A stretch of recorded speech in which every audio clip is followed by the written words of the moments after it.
Would just add that if this were Republican members of Congress who were encouraging members of the military and members of our United States government to defy orders from the president and from the chain of command, this entire room would be up in arms. But instead, it is the other way around, and I think that's quite telling. This morning, President Trump accused 6 Democratic lawmakers of seditious behavior punishable by death. Just to be clear, does the president want to execute members of Congress? Let's be clear about what the president is responding to, because many in this room want to talk about the president's response, but not what brought the president to responding in this way.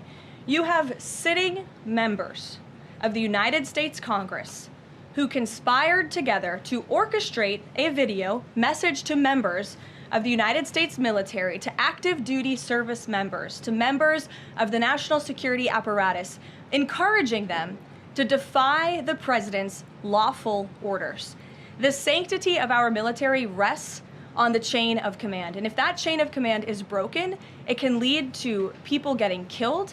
It can lead to chaos. And that's what these members of Congress who swore an oath to abide by the Constitution are essentially encouraging. We have 1.3 active duty service members in this country. And if they hear this radical message from sitting members of Congress, that could inspire chaos, and it could incite violence, and it certainly could disrupt the chain of command.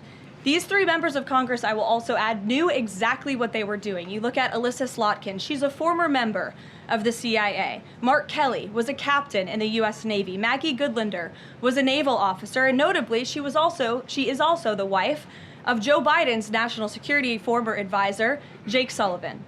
And so these members knew what they were doing. They were leading into their credentials as former members of our military, as veterans, as former members of the national security apparatus to signal to people serving under this commander-in-chief, Donald Trump, that you can defy him and you can betray your oath of office. That is a very, very dangerous message, and it perhaps is punishable by law.